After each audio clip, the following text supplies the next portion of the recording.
Dito isso, vamos passar para a próxima apresentação, tenho o prazer de apresentar o Dr. Fábio Inói de Moraes.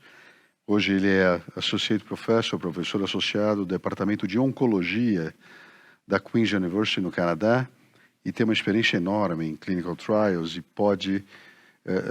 vai nos mostrar e vai falar com a gente aqui, na verdade, sobre a importância do laudo estruturado e lexo em radiologia. Então, eu tenho um prazer de apresentar o Dr. Fábio para essa apresentação. Fábio, muito obrigado por ter aceito o nosso convite. Olá a todos, muito obrigado pelo convite. É uma honra estar aqui participando da JPR. Obrigado, professor Buchpiguel, pela introdução. É meu prazer hoje falar com vocês sobre a importância de nomenclatura padronizada e o que a gente aprendeu nos últimos anos com as iniciativas do estadiamento de câncer. Eu sou Fábio Moraes, sou médico, radio-oncologista do Departamento de Oncologia da Queen's University. Então vamos lá, para a gente começar, a gente tem que falar um pouco da importância do estadiamento do câncer. Todo mundo entende aqui que para determinar e documentar, a gente precisa analisar a extensão da doença. E isso é um pré-requisito para que a gente comece o processo do tratamento do câncer. Por mais de 70 anos, a gente notou que a extensão anatômica da doença ou estadiamento do câncer foi muito utilizado, e isso recebeu o nome de TNM, da classificação TNM, onde a gente olha para a extensão tumoral, a extensão nodal e a extensão metastática.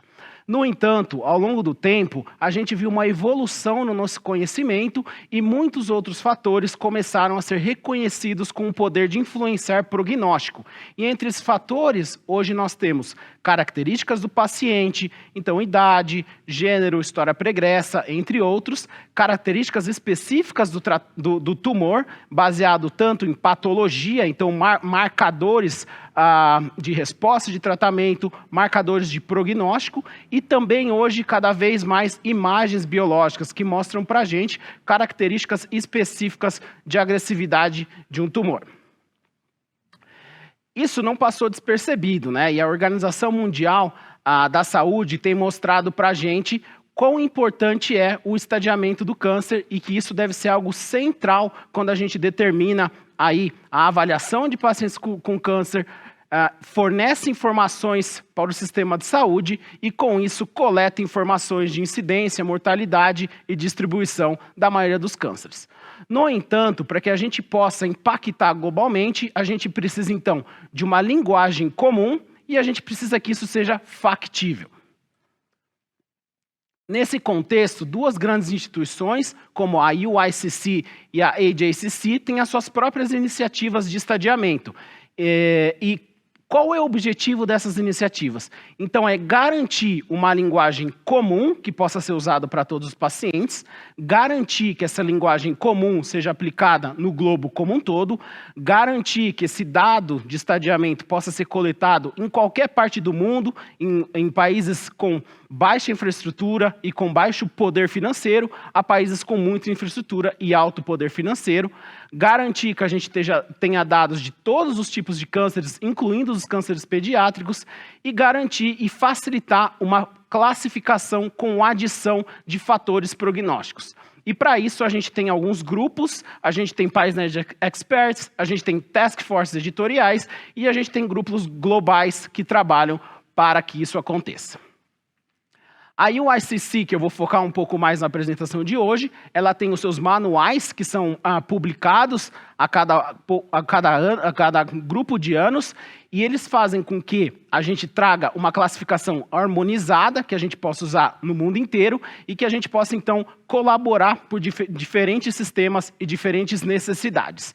O intuito desses manuais é disseminar informação atualizada e promover um uso fácil do estadiamento. Mas existem alguns problemas, né? Alguns problemas, e eu quero exemplificar um aqui, que é a variação do uso de estadiamento no âmbito global. Então, existem várias edições, existem várias especialidades, e existem até países que têm a sua própria classificação, como tumores gástricos no Japão.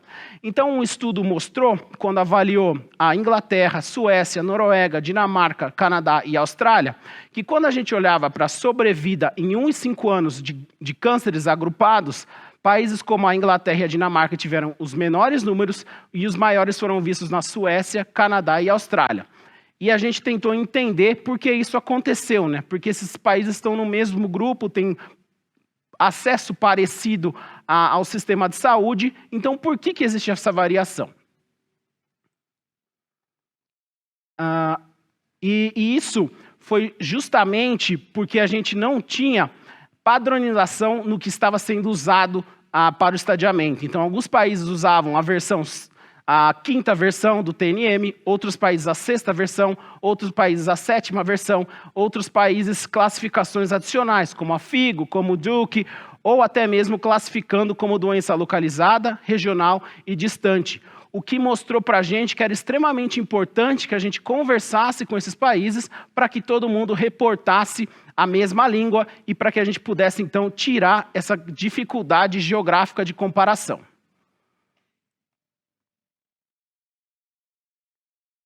E para que a gente precisa disso, né? Porque a gente precisa de uma nomenclatura padronizada para facilitar a pesquisa e para facilitar o cuidado clínico. A gente precisa manter o TNM o mais simples possível. A gente precisa que os países, então, recordem, né, e anotem a edição do TNM que está sendo utilizado. E a gente precisa, então, revisar os nossos padrões para que todos os países consigam reportar a informação de maneira semelhante. Nós também notamos, né, e todo mundo aqui já deve ter escutado, alguns erros frequentes de uso de linguagem no nosso dia a dia. Então, ali nas reuniões multidisciplinares, em congressos e até em artigos publicados. Mas tudo isso, até esse momento, era algo anedotal. Então, a gente acabou trabalhando para tentar, então, facilitar essa troca de informação. Porque, no final, a gente não quer estar numa torre de Babel, a gente quer estar em um momento, né, em uma situação em que todos falem a mesma língua, e, para isso, a gente organizou pesquisas e algumas reuniões para, então, atacar esse problema.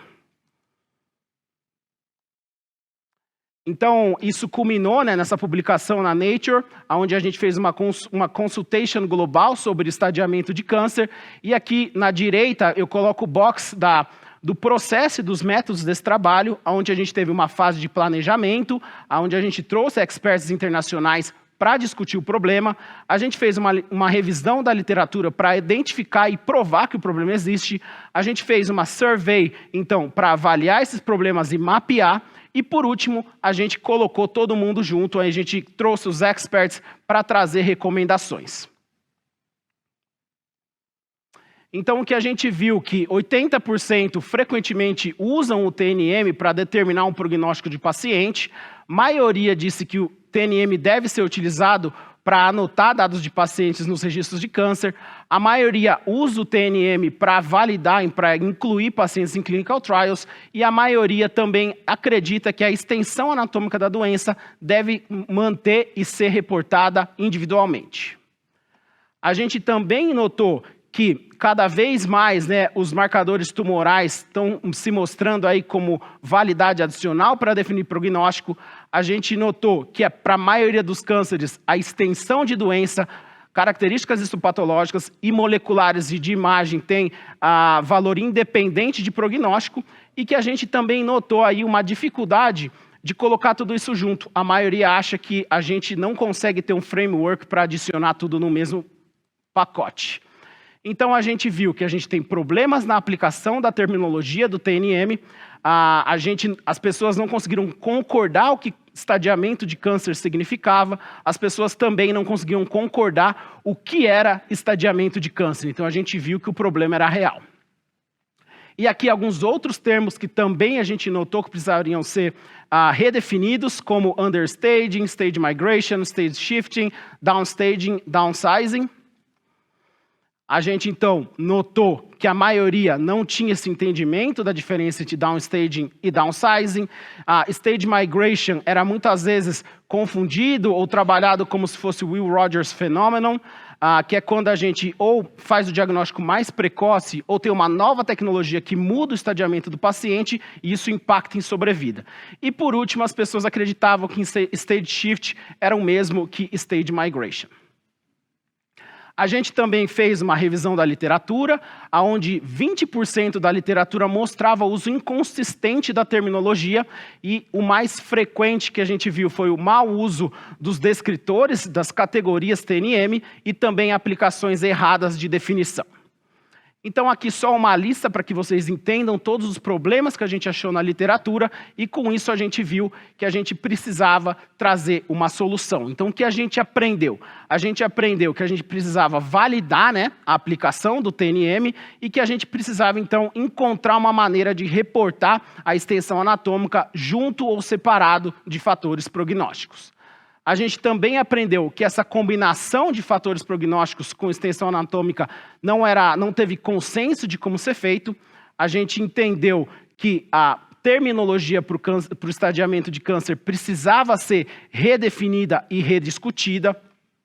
E com isso, a gente finalizou o paper com alguns conceitos fundamentais. Então, a gente trouxe esse projeto à vida, mostrando que a gente precisa revalidar, a gente precisa trazer mais informação, e com isso a gente fez algumas definições fundamentais, como estadiamento de câncer, categoria T, categoria N, categoria M. A gente também categorizou a classificação clínica e patológica.